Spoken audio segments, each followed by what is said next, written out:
Buenos días a los que nos han saludado. Hoy día tenemos la última clase del objetivo que nos planteamos hace aproximadamente un mes. ¿Ya? Es la última clase de ese objetivo. Por lo tanto, finaliza un objetivo, finaliza con la entrega del apunte visual un proceso de evaluación. ¿Ya? Se cierran las 3 evaluaciones formativas el 20 de mayo. Se entrega el apunte visual el día 16 de mayo, ¿ya? Y con eso finalizamos este objetivo y cerramos el proceso de evaluación. Si no mandó la evaluación formativa antes del 20 de mayo, simplemente va a estar cerrada, no lo va a poder ver y no lo va a poder realizar. ¿Ya? Por lo tanto, no va a tener posibilidad de aumentar la nota si le fuera mal en el apunte visual. Así que hasta el 20 de mayo evaluaciones formativas y 16 de mayo, repito, entrega, corrijo.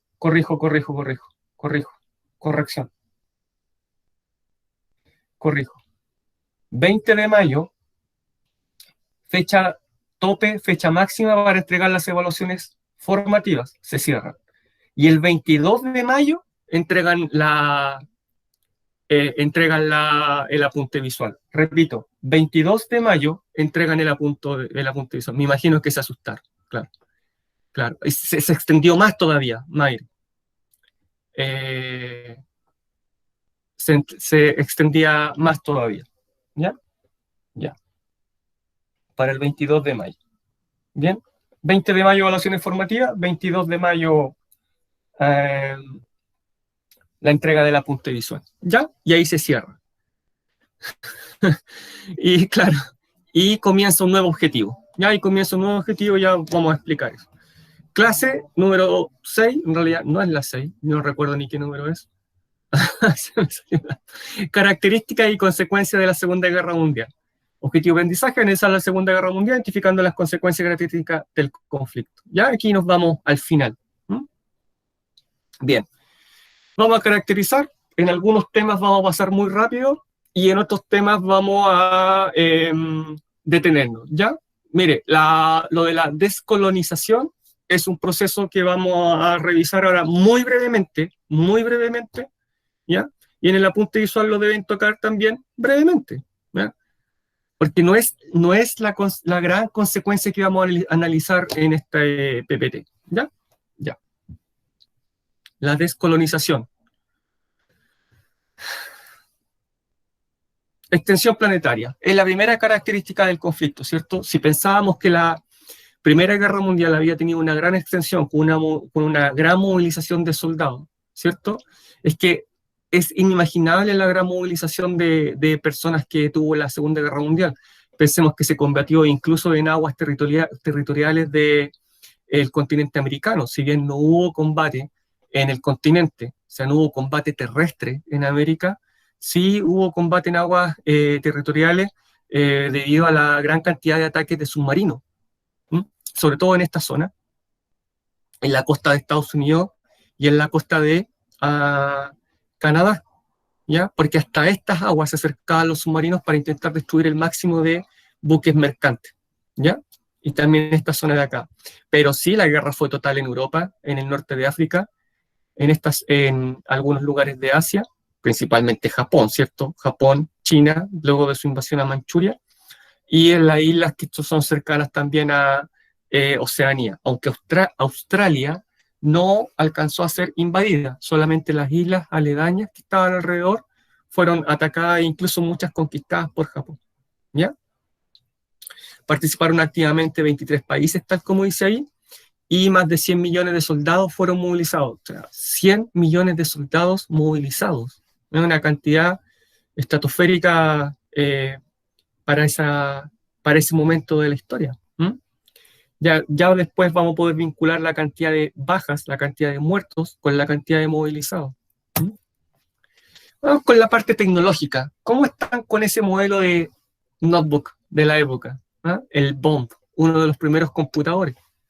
Hubo que realizar una serie de adelantos en esta área de la computación, y ese es uno de los primeros computadores, si es que no el primero, ¿ya? Imagínense cómo eso se calentaba, tenían que estar habitaciones con aire acondicionado para poder funcionar.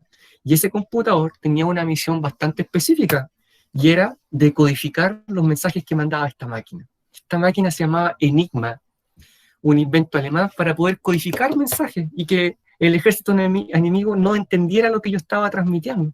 Y funciona muy similar a una máquina de escribir, pero envía un código.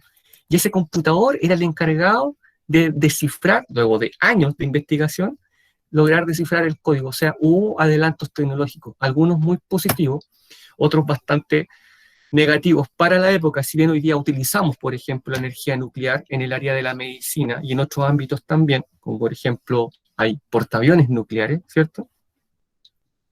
En ese momento fue estimado como una manera bien negativa. Lo que vemos ahí, y ustedes están leyendo, es la silueta de una persona, ¿m? Que quedó plasmada, ¿cómo podríamos decirlo? Plasmada.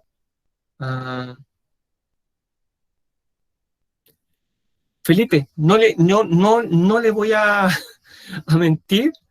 Espere, Matías, yo no sé el proceso en este caso, Matías, podríamos decir, no, más arriba, Felipe, ah, químico será un proceso químico de cómo es tanta la cantidad de calor y de energía que queda plasmada la silueta. Sí, podríamos decir desintegrada, pulverizada, no, pulverizado se hace polvo, pero desintegrada podría ser porque está la cantidad de calor y la cantidad de energía que se produce con la explosión nuclear, que la persona, podemos decir, se desintegra y queda la sombra.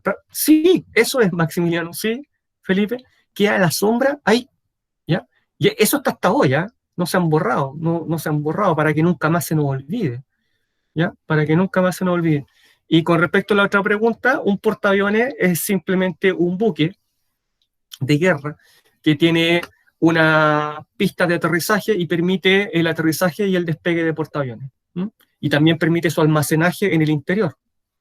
Tiene en la actualidad tiene gran tecnología para facilitar el despegue de portaaviones. No todos los portaaviones pueden despegar. Sí, ya lo vamos a ver, lo tengo al final. No todos los aviones pueden aterrizar y despegar de portaaviones, pero hay algunos que están preparados para hacerlo, como por ejemplo desde ya los aviones de despegue vertical.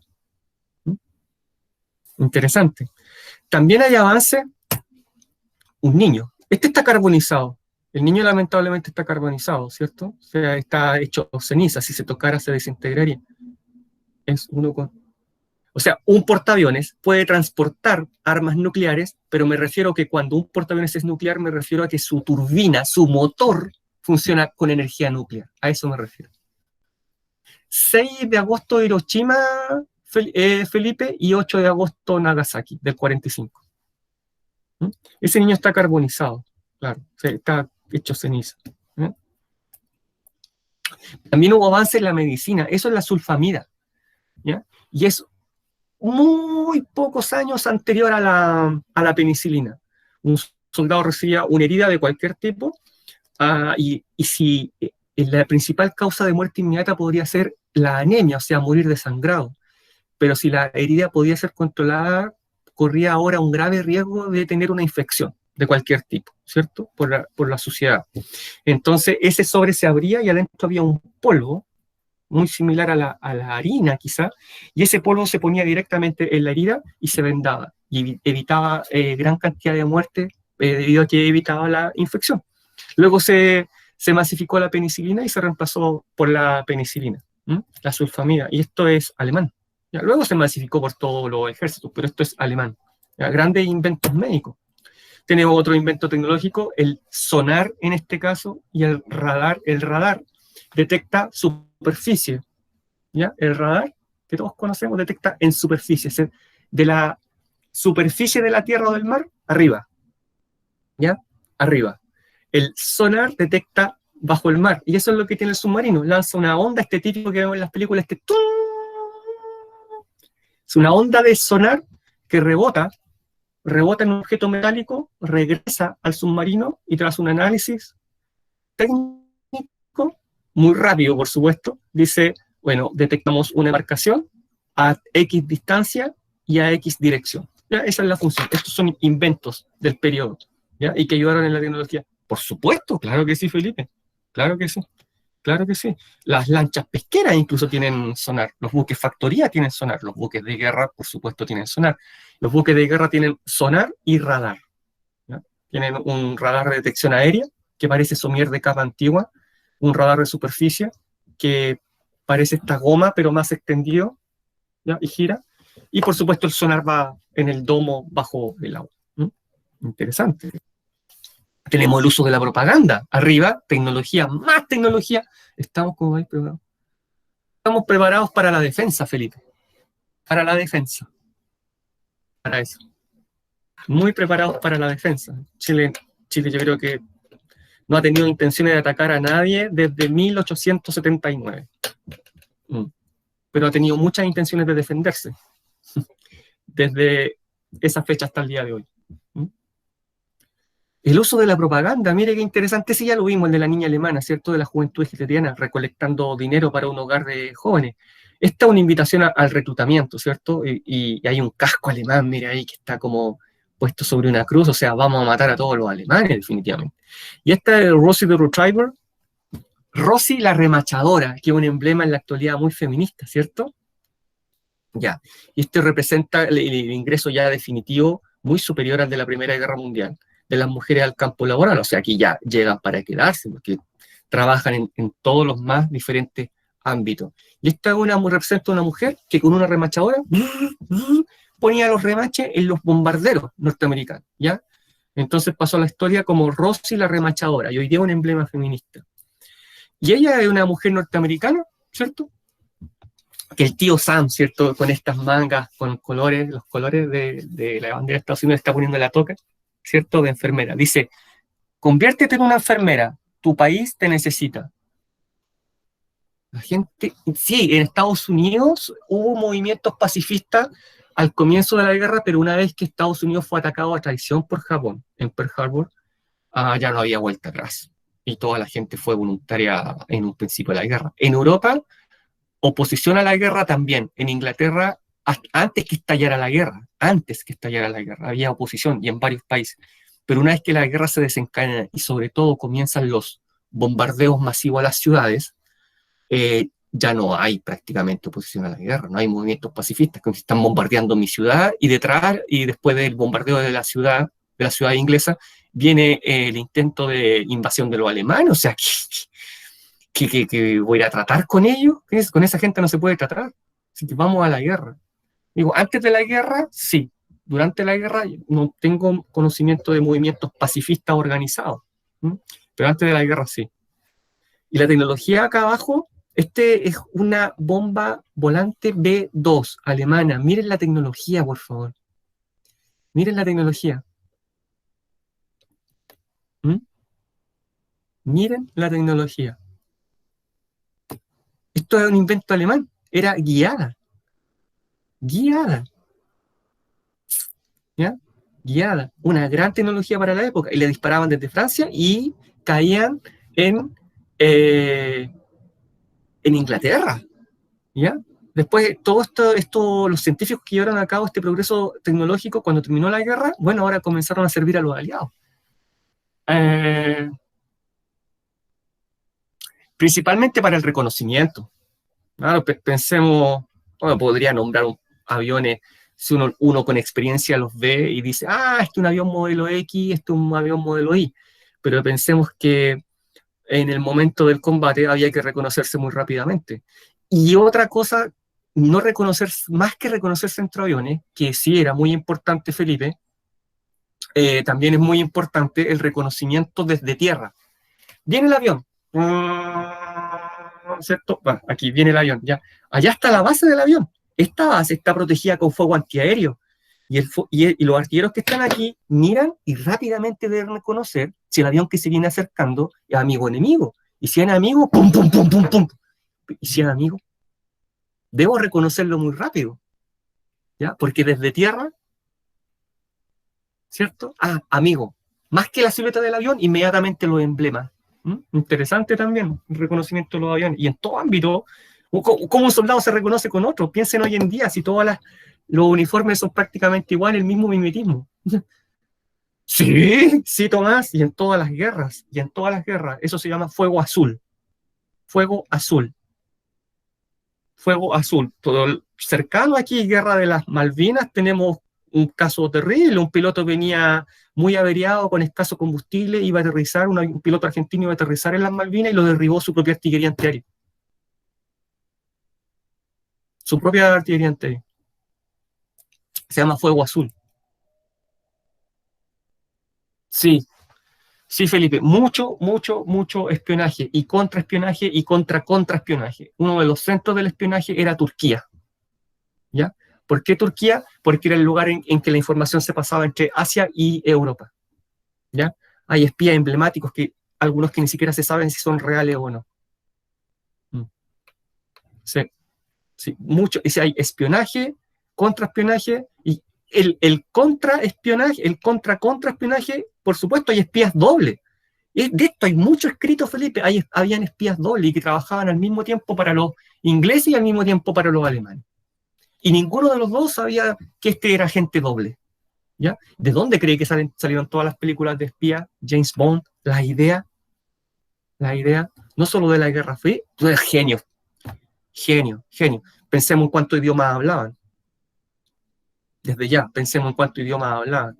Y la facilidad de resolver que tienen que tener en un corto momento. ¿Mm? Sí, claro, pero lo de los idiomas, porque no puede tener ni siquiera un poco de acento del otro idioma. Mira ¿por qué lo hacía? Dinero. El dinero. Madre, tantas películas que me gustaría ver, pero el tiempo me apremia. ¿No? Ojalá alcancemos a ver esto. Mire, imagínense la primera vez que vieron este avión, los aliados, porque este es un avión alemán, y lo vieron y dijeron, oye, no tiene hélice, mira, no tiene hélice. Oye, va el piloto ahí del avión en inglés, y de repente, Messerschmitt 262, ¿ya? No pudo provocar ningún vuelco en la guerra porque ya entró tarde la guerra, entró el 44 y la guerra ya estaba perdida. Ya no tenía toda esta tecnología alemana, gran tecnología, no causó mayor vuelco en la guerra porque ya escaseaban las materias primas, el combustible, ya la guerra estaba bastante perdida. ¿Mm? Excelente efecto. Ya. Aquí me voy a detener, ya el holocausto. Vamos para atrás, vamos bien atrás. Termina la Primera Guerra Mundial, Alemania está en la ruina, un joven, Hitler, veterano de la guerra, se da cuenta o cree que políticos, muchos de ellos judíos, traicionaron a Alemania al firmar la paz, siendo que los soldados aún estaban combatiendo en el frente. Bueno, primera premisa. ¿Ya? Luego, Alemania cae en una crisis económica, pero banqueros siguen controlando la economía y Hitler ve que son judíos. Hitler camina por la calle en una total decadencia económica en Alemania y ve que hay gente que a él le parece a la vista diferente. Son judíos. ¿Son alemanes? No son alemanes. ¿Se acuerdan que dijimos que a Hitler no le gustaba el comunismo ni el marxismo porque esa ideología promovía la lucha de clases y él quería una Alemania toda unida, Alemania una sola? Dice, los judíos también, al igual que esos otros personajes, desunen a la nación. Porque si les preguntamos, ¿qué son ellos? Judíos y después alemanes, a pesar de que muchos habían sido, junto con él, veteranos de la Primera Guerra Mundial. Pero él dice, no son alemanes, esta gente contamina nuestra raza. ¿Ya? Listo, esa es la primera premisa. Listo. ¿Qué empieza a pasar? ¿Qué pasa? 1929, Alemania también le pega la depresión por el suelo. Alemania por el suelo. Ya. ¿Quién tiene la culpa? La democracia liberal. ¿Quién tiene la culpa en el frente interno? Las minorías. Quienes no se sienten alemanes. Judíos, comunistas, marxistas, socialistas, gitanos, disidencias políticas. ¿Ya? Todo eso es lo que nos está arruinando a Alemania, a la gran Alemania. Por lo tanto, hay que hacerlo a un lado. ¿Cómo lo hacemos? Saquemos a esta gente de aquí, del centro de Alemania, y llevemos a la periferia, allá al este, allá, y creemos unos campos en los que hagamos creer a los alemanes, que ellos están bien allá, y hagamos películas y digámosles que están bien. Bueno, si bien al principio no se les gitanos, porque un gitano, Matías, es apátrida, no es chileno, peruano, boliviano, alemán, no, por eso. Ah, ya. El primer llamado, Tomás, y qué bueno que me lo dijo, para poder mencionarlo, porque ¿cómo llegan allá? El primer llamado es a presentarse. Es a presentarse. El primer llamado es a usar una estrella amarilla, una estrella de David, y a presentarse. Es decir, yo soy judío, sí, sí, claro, yo soy judío. Ah, ya, tiene que presentarse en tal estación del tren porque va a ser enviado a tal sector, a tal campo. Y los judíos iban. Recordemos, Tomás, recordemos la noche de los cristales rotos. O sea, ya se había destruido todo el comercio. Hitler ya era canciller, ya en ese contexto. ¿Ya? Se había destruido todo el comercio de los judíos. Ya no podían caminar por la calle, ya había que caminar por la calzada, ya no por la vereda, y tenían que llevar identificación. Otra cosa, a un judío fundamentalista es muy fácil identificarlo. Usa voto nazareno, usa barba, usa un sombrero particular, una ropa particular, una comida particular, celebra el Sabbat. Es muy fácil identificarlo. Otra, Matías, miren, el darwinismo social es más del periodo imperialista. ¿Por qué? Porque pensemos que el darwinismo social lo estableció un inglés, Darwin, y ellos tenían su propio pensamiento racial, que era muy alemán, muy germano. Por lo tanto, como le dije una vez no me acuerdo si a un alumno de otro curso o a Felipe, ellos no iban a permitir una ideología inglesa, o sea, a Darwin, no. Ellos tenían sus propios antropólogos alemanes que dictaminaban cuál era la pureza racial y quién eran bárbaros y quiénes no. ¿Ya? Ya. Entonces, otra cosa, otra forma de identificarlo. Carnet de identidad, voy a hablar una estupidez. Carnet de identidad, sí, Sara, judío. Abraham, judío. Isaías, judío. Podemos seguir. Jonathan, judío. Era bastante fácil de identificar, por lo tanto, toda esa persona ya cuenta con una documentación especial que lo identifica como judío. No, eh, a nivel mundial, no, hay lugares donde hay grupos de supremacía de supremacía, por ejemplo, religiosa, que odian a los judíos. Mire, Matías, venga a hacer la clase usted. Mire ahora la situación que pasa entre la franja de Gaza o Palestina en general y los judíos. ¿Usted cree que esa gente quiere a los israelitas? No los persigue, ¿cierto? Los ataca de manera violenta. Y los israelitas, por supuesto, se defienden. No los persigue a este nivel. Pero si bien no hay una persecución, si hay personas que sin ningún problema dicen, yo odio a los judíos. No, usted hace así en Alemania, hace así y se va a la cárcel. Hace así y se va a la cárcel. No, no, es muy penado por la ley. Son 5 años, me parece, lo menos que le dan. ¿Ya? Por hacer cualquier apología al nazismo, cualquier tipo de simbolismo, pero nada, nada. En la escuela en Alemania se enseña de una forma muy especial todo esto. O sea, allá no se puede enseñar como yo estoy enseñando ahora y mostrar estas fotos. No. Sí, sí, y en Chile también. Recordemos la matanza del seguro obrero. Lo vamos a ver más adelante. Todavía no. Sí, se habían nazis. Fueron suprimidos muy rápidamente, y en Chile también. ¿Mm? En Chile también. Bueno, continúo. Entonces fueron llevados hacia el este a estos campos de concentración, ¿ya? Y bueno, comienza la planificación de los nazis. ¿Qué hacemos? Si hay que exterminarlos. Hay que exterminar a 11 millones de judíos en Europa. ¿Cómo lo hacemos? Bueno, partamos con inyecciones, con los más débiles, los que tienen algunos problemas médicos. Sí, lo hicieron. Es muy lento, muy caro. ¿Cómo seguimos? Estoy hablando de manera súper cruda para que se entienda. ¿Cómo seguimos? Fusilemos. Sí, pero todavía es caro y es lento. Mire cómo pensaban.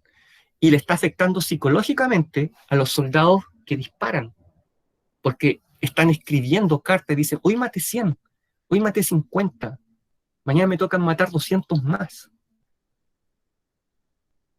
Entonces le está afectando. ¿Cómo lo hacemos? Dijo alguien, metamos mucha gente dentro dentro de un camión, invertamos y después de una vuelta de media hora podemos matar 50. Lo hicieron.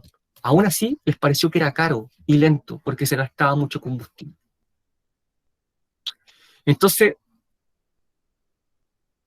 científicos pensaron, hay un plaguicida, ¿ya? Y la temperatura ambiente. Encerrémoslos, digámosles que los vamos a llevar a una ducha, ¿ah? Soy yo, todos me están viendo mal o me están viendo bien, alguien que lo diga, soy yo. Ya, déjenme revisar. No, estoy bien. Ya. Y ahora estoy mejor. Ya, ahora estoy mejor. Ya, voy a continuar. Me avisan si me quedo muy trabado, ¿ya? Ya, entonces dicen, en el campo de concentración, tengamos un lugar en que les digamos que los vamos a llevar a duchar. Colocamos las bolitas por arriba y los matamos dentro de una especie de cámara de gas. Perfecto. ¿Cómo se llama todo este proceso? La solución final. Por eso yo les explicaba el término de la palabra sistemático. Porque llegaba el camión, se paraban llevaban al... Voy a parar.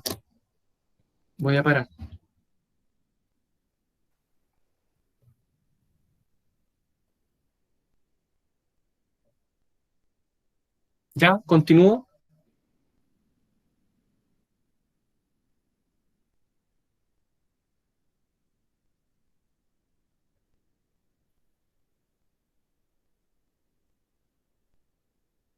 Voy a parar. Ya, voy a ir más lento entonces. Ya.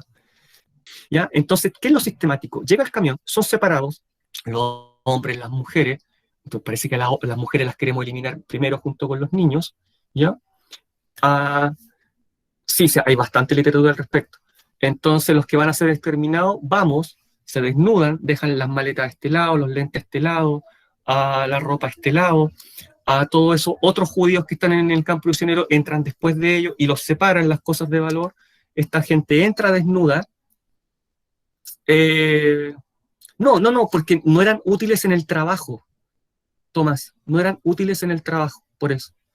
Entonces entraban a la cámara de gases, supuesta ducha desnudo, introducían el ciclón B y lamentablemente morían asfixiados. Luego, prisioneros judíos con máscara, otros prisioneros que estaban parados y dispuestos para eso, entraban con máscara antigas. Una vez que ya se había disuelto, se había disipado el gas, los entraban, los sacaban y los transportaban hasta un horno, a un crematorio, y ahí eran incinerados. Por eso es sistemático, es planificado, organizado, escrito, registrado, y es como una fábrica. Eso es sistemático, ¿ya? ¿Ya? De esta forma, ¿qué dice nuestra tradición histórica? 6 millones de judíos, ¿ya? Pero 12 millones de exterminados en total, porque debemos contabilizar las minorías étnicas, gitanos, disidencias políticas, comunistas, socialistas, marxistas, intelectuales y demás. Claro, porque en el campo trabajaban de manera esclavizada, sí, esclavizada, y con la posibilidad de cualquier momento sufrir la misma suerte que esa otra gente. Trabajaban judíos, que eran separados, ¿ya? Y estos judíos estaban ahí en un trabajo de esclavo para hacer funcionar el campo, para decirle a la gente, sáquense la ropa. O sea, eran judíos los que hacían ese trabajo de pónganse en la fila, sáquense la ropa, dejen acá la maleta, acá los lentes, entren allá, ya, ahora los sacamos, los llevamos al crematorio. ¿Cómo? Pero no fue masivo, pero hubo dos escapes muy masivos, de cientos de campos, dos. Te respondo al tiro de eso. Sí, Sobibor, que pueden ver la película, si es que sus padres lo permiten, porque es para mayores de 16 años, escape de Sobibor, es Sobibor, un campo del cual escaparon todos prácticamente, fue muy organizado, ¿ya? Y el otro escape se produjo en Treblinka, otro campo de exterminio, ¿ya? Dos escapes masivos. Y escapes individuales también hubo, pero muy poco. No, la religión. Ser judío es una religión. Ser católico. El equivalente es una religión. ¿Ya? Yo puedo ser chileno y puedo ser judío, ser boliviano y ser judío. ¿Mm? Hay algunos judíos con más... Claro, esos judíos que están al cuidado de otros judíos, esos tienen ciertos privilegios. Por ejemplo, andan con un bastón, tienen un brazalete que lo identifica, ¿ya? Tienen ciertos privilegios. Claro que en cualquier momento también pueden caer en lo mismo, pueden ser gaseados, ¿ya? Pero en ese momento tienen ciertos privilegios. ¿Mm? Sí, sí, simpatizar con el régimen, simpatizar con el régimen. ¿Mm? Pero finalmente iban a ser exterminados de todas maneras. ¿Ya? Bueno, esto es el holocausto, ¿m? Y ese es el precio. 6 millones de judíos, 6 millones de otras minorías, 12 millones de exterminados, vamos a decirlo así, literalmente, exterminados por el régimen. No, no, Felipe, eso no existe. No existe en esa religión, no son como nosotros. Ellos no son judíos a su pinta, son judíos, lo son, ¿ya? Y cumplen todos los preceptos de la religión. ¿Mm? También se produce persecución, como dije, esta otra minoría, y también hay una especie de, no una especie, hay un genocidio en China, ¿ya? Perpetrado por Japón, del cual no estudiamos mucho, y prácticamente 10 millones de chinos son exterminados por los japoneses en Manchuria, ¿ya? Tras la invasión de los japoneses. Y eso se llama limpieza racial, ¿ya? Y lo hacen con armas biológicas. Se experimenta bastante. Y también tenemos a otros crímenes de lesa humanidad como los bombardeos a ciudades civiles. Esta es la ciudad de Dresde, que ya la habíamos visto, ¿cierto? Más de 30.000 muertos, y la ciudad que ya reducido a ceniza, ¿ya? Y hoy historiadores dicen que esto es un crimen de guerra cometido por los aliados porque la ciudad no tenía ningún valor militar, había solo civiles, ¿ya? Pero en ese tiempo, en ese momento, ¿quién iba a decir algo? Si estamos en la guerra, ¿ah? No sé si han escuchado, en el amor y en la guerra todo vale. Bueno, ¿cómo reclamamos durante la guerra? ¿Mm? Estas son fosas comunes a las que iban a dar los cuerpos de judíos asesinados por el régimen nazi. ¿Mm? Miles, miles, miles. Bueno, hay otras consecuencias, por ejemplo, cambios territoriales. Antes de que la guerra termine, y esto es muy importante, se producen dos conferencias, la de Yalta y Potsdam, por los lugares donde se reúnen, ¿ya? Y se reúnen los tres grandes: Churchill, primer ministro inglés; Roosevelt, presidente de Estados Unidos; y Stalin, presidente de la Unión Soviética. Y decían, ¿qué vamos a hacer una vez que termine la guerra? Porque ya la guerra va a llegar a su fin. Lo primero que nos vamos a preocupar, dicen ellos, es qué hacer con Alemania. Esto se tocan muchos temas, pero lo más importante es Alemania. Y dicen, cuando la guerra termine, vamos a dividir Alemania, y lo vamos a dividir en 4. Esto es Alemania, y va a haber un sector inglés, un sector francés, un sector norteamericano y un sector soviético. Pero no solamente eso, sino que Berlín, que está ahí, que es la capital de Alemania, si bien va a quedar, dicen ellos, dentro del territorio soviético, Berlín también lo vamos a dividir en 4. ¿Ya? Queda Alemania dividido en 4 y Berlín dividido en 4. También en un territorio inglés, francés, norteamericano y soviético. Esto es el germen de algo que vamos a conocer más adelante, que aún no quiero nombrar, pero que todos ustedes ya saben. ¿Y esto dónde se establece? En las conferencias de Yalta y Potsdam. Divisiones territoriales, principalmente la división de Alemania en 4 zonas y la división de Berlín en 4 zonas una vez que la guerra terminara, ¿ya? Para debilitar a Alemania y que no pudiera nunca más haber una tercera guerra mundial con Alemania.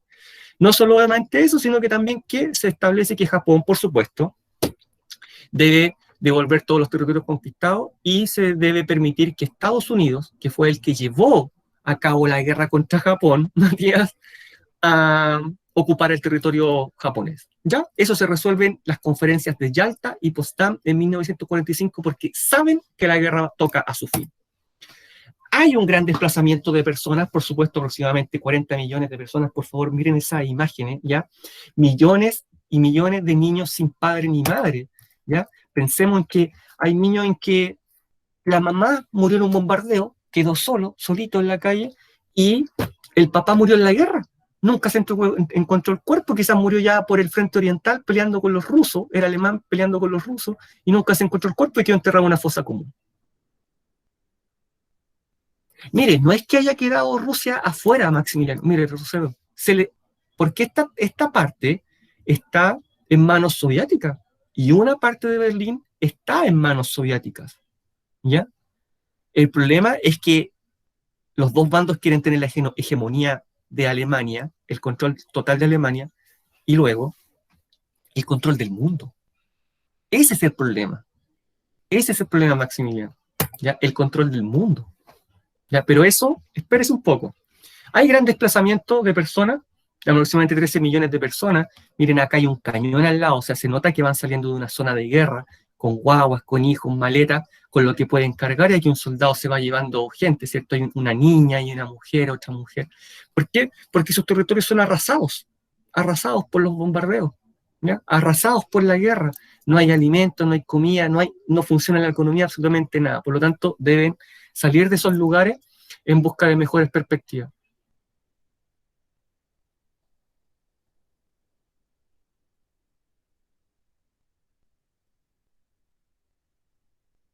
El amor, los soldados, Felipe, los soldados, por ejemplo.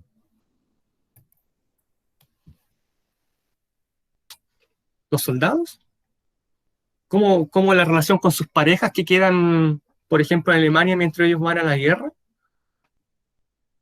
¿A eso se refiere?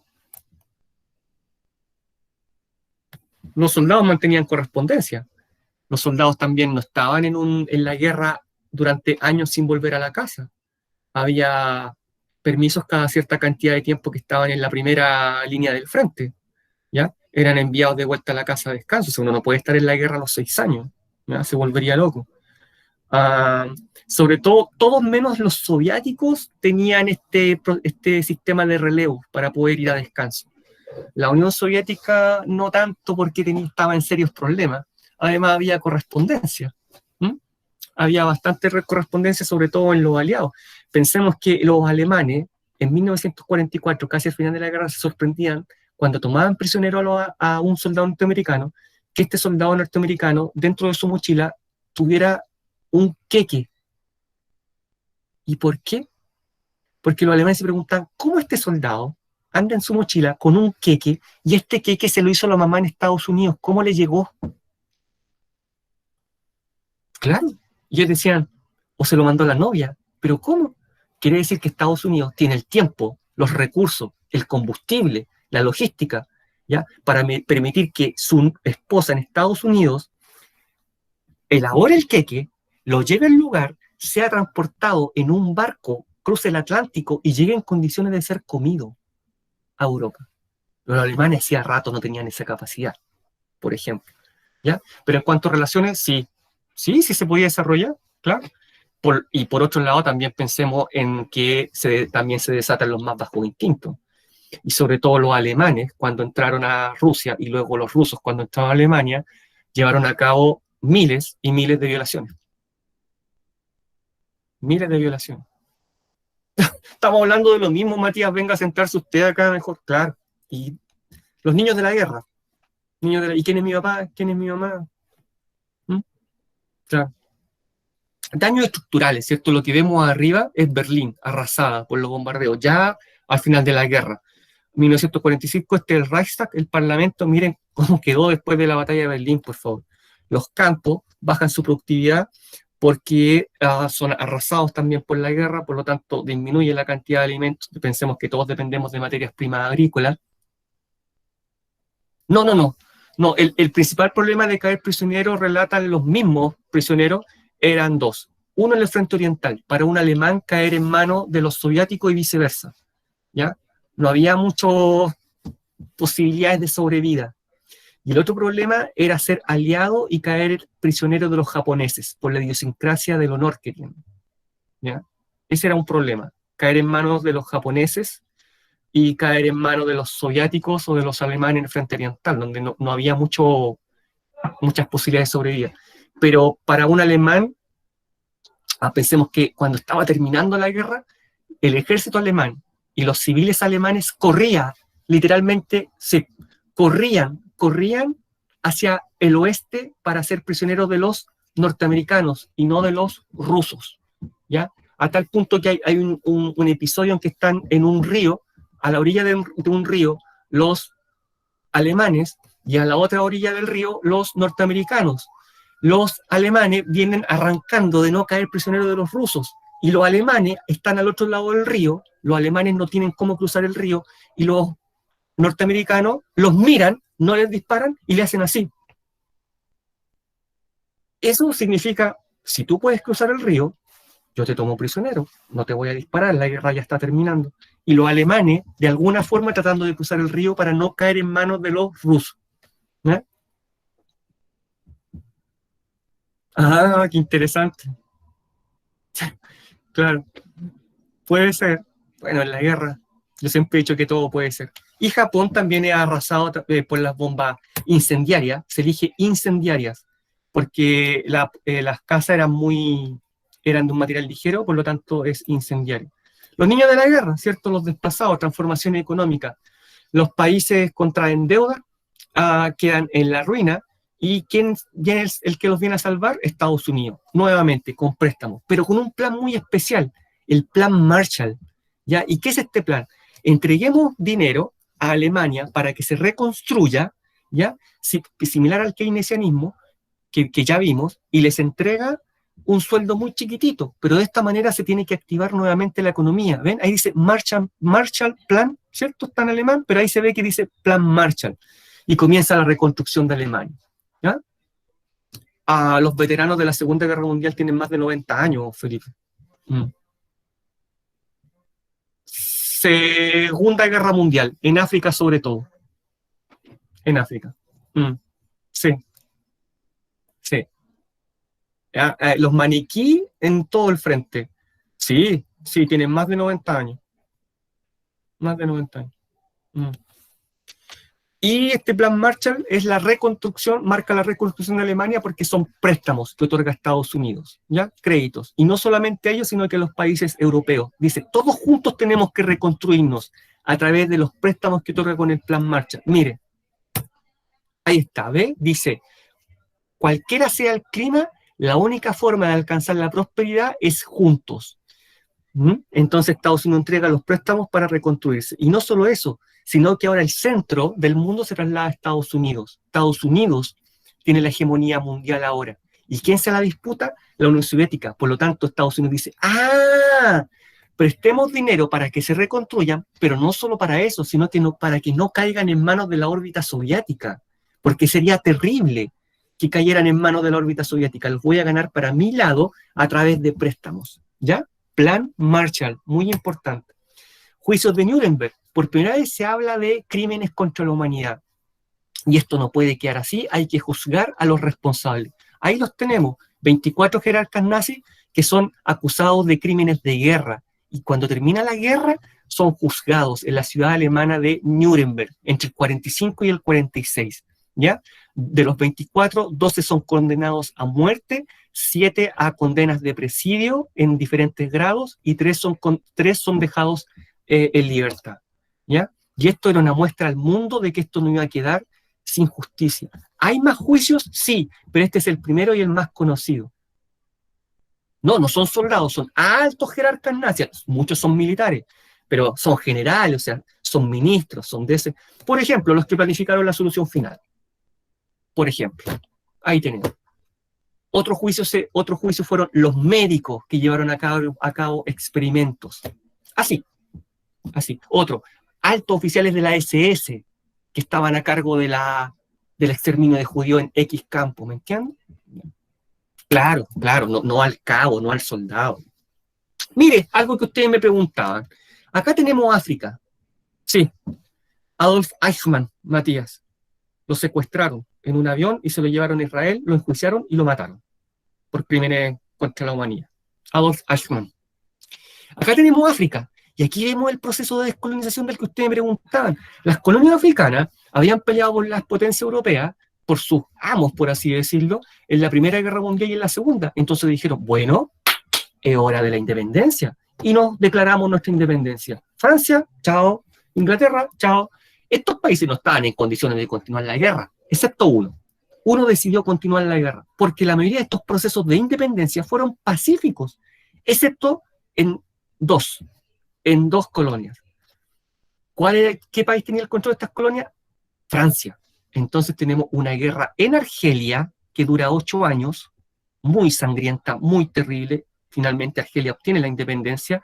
Y otra guerra aquí en un país que a ustedes les debe sonar que se llamaba Indochina, pero que pelea su guerra de independencia contra Francia, la gana por goleada y ahora se llama Vietnam. Y luego va a tener otra guerra contra Estados Unidos, que no es parte de esta presentación. ¿Ya?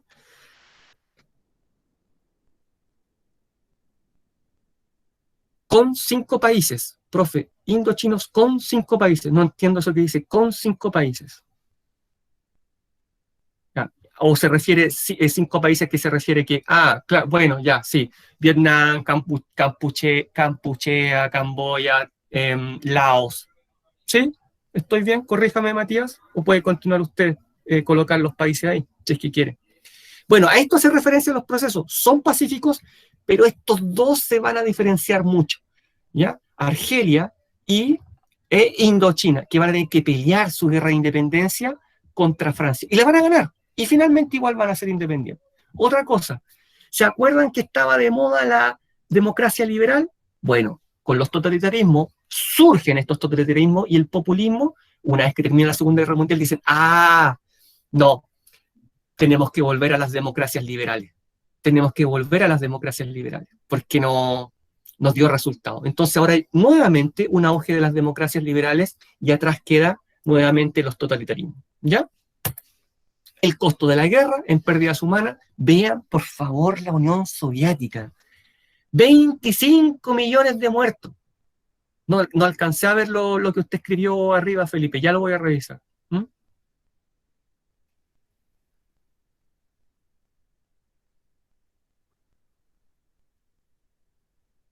No, no, Felipe, no.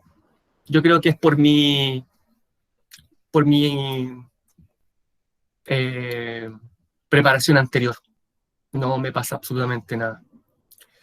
Miren la Unión Soviética, miren hasta dónde llega aquí la línea. 25 millones de muertos. Por supuesto, como siempre, ya la mayoría civiles, ¿cierto? Otra gran cantidad, China, ¿ya? China, mire, sí, esta gente sí. Y estas secuelas hasta el día de hoy se ven en entrevistas que le hacen a veteranos alemanes y que ellos explican que por eso Alemania, la Unión Soviética son como son hoy día, que le atribuimos mucha frialdad, poca sensibilidad, ¿ya? 2 guerras mundiales, o sea, también podríamos decir, requisito para ser un país desarrollado, perder 2 guerras mundiales, Alemania, que te lancen 2 bombas atómicas, Japón, países desarrollados. Y la pregunta que yo no tengo respuesta, bueno, ¿y cómo lo hicieron? Más de 60 millones de muertos trae consigo este conflicto. Los principales países que tienen más pérdidas, China, que sobrepasa quizás los 15 millones de muertos, según este gráfico, y la Unión Soviética, más de 25 millones de muertos. Por detrás está Alemania, que llega aproximadamente, podrá ser a los 8 millones de muertos, un poco más. Japón, vean, Polonia, por la cantidad de población judía que tenía y que murieron en la guerra. Creación de las Naciones Unidas, porque dicen, ahora sí, tuvimos la Sociedad de las Naciones, no sirvió, ahora sí, vamos a crear la Organización de Naciones Unidas, que hasta el día de hoy tiene como misión principal mantener la paz, ¿cierto? Mantener la paz en el mundo, la seguridad, invitar a los países, todos, a cooperar a los países miembros en diferentes materias políticas, económicas, sociales, y hoy en día mucho el desarrollo sustentable, ¿cierto? La protección del medio ambiente. ¿Ya? También creemos que muchas veces no lo hace muy bien, sí, porque no tiene muchas atribuciones, o sea, no puede intervenir con violencia si son las Naciones Unidas. ¿Y cómo interviene? De esta manera, una mujer, soldado chilena, participando en misión de paz en Haití, ¿cierto? Conviviendo con la gente, tal como lo hice yo también, que le he contado durante 7 meses. Casco Azul de Naciones Unidas. ¿Ya? OTAN. Organización de Tratado del Atlántico Norte, ¿ya? Es un pacto de defensa militar que se firma durante la Guerra Fría en oposición al Pacto de Varsovia. Es decir, todos estos países de la OTAN nos juntamos, nos reunimos para crear un pacto de defensa militar y protegernos de la Unión Soviética si es que nos quiere hacer daño. Tenemos la Declaración de los Derechos Humanos, que surge junto con la primera Asamblea de las Naciones Unidas, muy importante, donde se declaran una serie de características de los derechos humanos. Ahí está la esposa del presidente de Estados Unidos levantando esta gran declaración, ¿cierto?, que dice que los derechos humanos son inherentes al ser humano, tal cual, sin diferencia de religión, raza, lengua, nada, ningún tipo de discriminación, color, nada. Características son inalienables, ¿ya? Es decir, no se puede renunciar a los derechos humanos, son universales, son para todos los seres humanos, la persona humana, son interdependientes, es decir, yo no puedo explicar el derecho a la vida sin el derecho a la salud, ¿ven? Se agrupan entre sí los derechos también, y son imprescriptibles, o sea, no son un yogur, no vencen, son durante toda la vida de las personas, para siempre, ¿ya? Ya. Esta declaración, 1948, a caballo del fin de la Segunda Guerra Mundial, junto con las Naciones Unidas, ¿ya? Y con esto cerramos, que yo les decía, ¿se acuerdan que en Potsdam y Yalta se estableció la división de Alemania para cuando terminara la guerra? Bueno, se dividió Alemania, se dividió en 4, con el tiempo la división quedó en 2, Estados Unidos, la Unión Soviética. Y Berlín también se dividió en 2, Estados Unidos y la Unión Soviética. ¿A qué va a dar origen esto? A un nuevo orden mundial, a un mundo totalmente polarizado, bipolar. La Unión Soviética por un lado, el mundo soviético, socialista, comunista, ¿ya? Y por otro lado Estados Unidos, el mundo que representa el capitalismo, ¿cierto? Dos formas de ver el mundo. ¿A qué va a dar origen esto? A la Guerra Fría. No, eso es materia económica, Maximiliano. ¿Ya? Eso, primer mundo, segundo mundo, tercer mundo, eso es materia económica. ¿Ya? Esto es un mundo bipolar, capitalismo versus socialismo, la Unión Soviética versus Estados Unidos, Oriente versus Occidente. Todos estos países, Alemania, Polonia, Checoslovaquia, Hungría, Rumania, Bulgaria, van a caer bajo la órbita soviética. Se quieren separar de la Unión Soviética, esto la Unión Soviética lo evita a cañonazos, a balazos, porque todos ustedes son países satélites míos y van a pertenecer al bloque soviético. Incluso Alemania Oriental, como ver más adelante, queda definitivamente dividida en 2. Sí, pues Plan Marshall, Matías. Eso es el Plan Marshall. Eso es, Plan Marshall.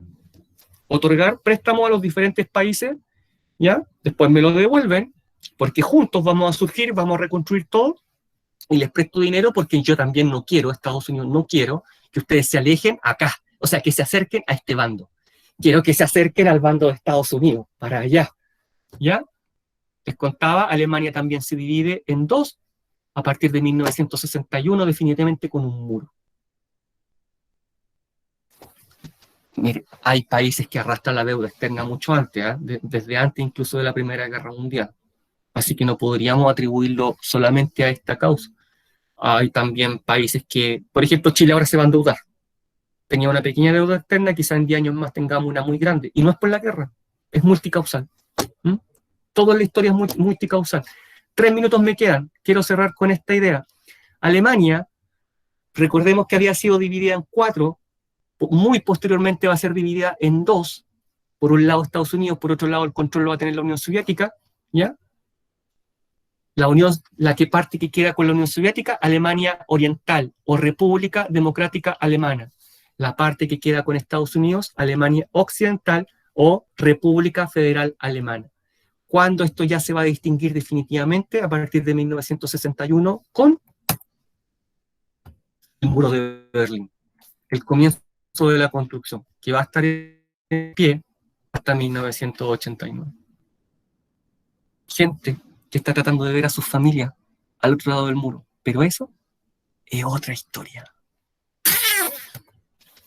Si alguien me preguntaba, no los besan, están mirando por un hoyito a sus familiares al otro lado porque no pueden pasar, no pueden salir de esa Alemania.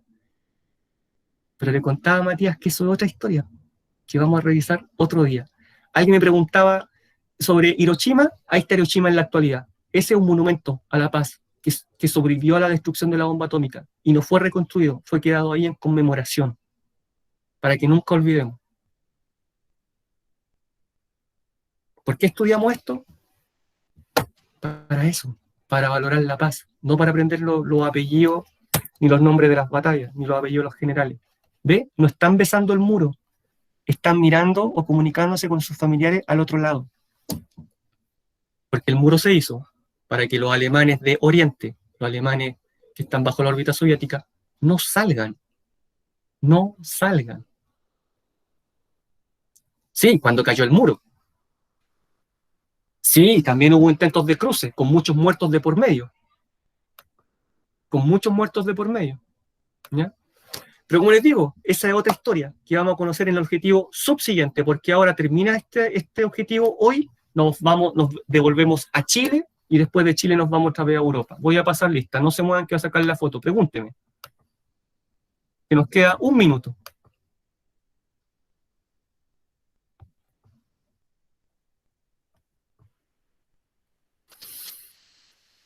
¿Qué pasa con Japón, Matías? ¿Qué pasa con Japón? Ah, ¿quieres saber qué pasa con Japón? Japón al final de la guerra. Bueno, Japón se rinde, como dijimos en la clase anterior. Se rinde el 2 de septiembre de 1945 y Japón es ocupado por Estados Unidos. ¿Ya? Y Estados Unidos lleva todo su capitalismo y su economía liberal a Japón.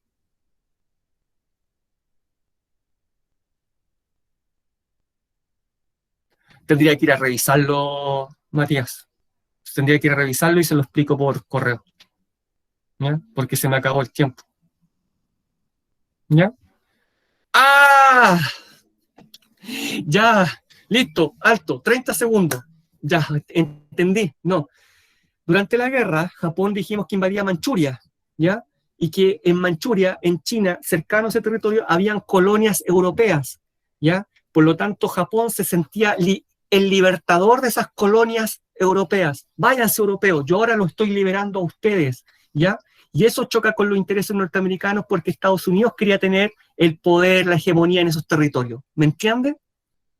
¿Me entiendes? No solo en China, sino que en las islas alrededor. Ah, ya, qué bueno que nos hayamos entendido. Perfecto, se me acaba el tiempo, podría hablar 1000 temas más acerca de esto y ver 3000 películas, pero hasta aquí podemos llegar. Se pasaron. Me pareció excelente la clase, éxito en el mapa, en el apunte visual. Lo espero, ya les dije la fecha, se las repito, segundo medio, 22 de mayo, no se asusten, me envían el mapa, el apunte visual. ¿Conoce el secreto? No, pero se me voy a despedir. Éxito, que les vaya súper bien. Dejamos hasta aquí. Gracias por la clase. ¿Qué secreto, Felipe? ¿Hay un secreto? No se lo voy a contar a nadie.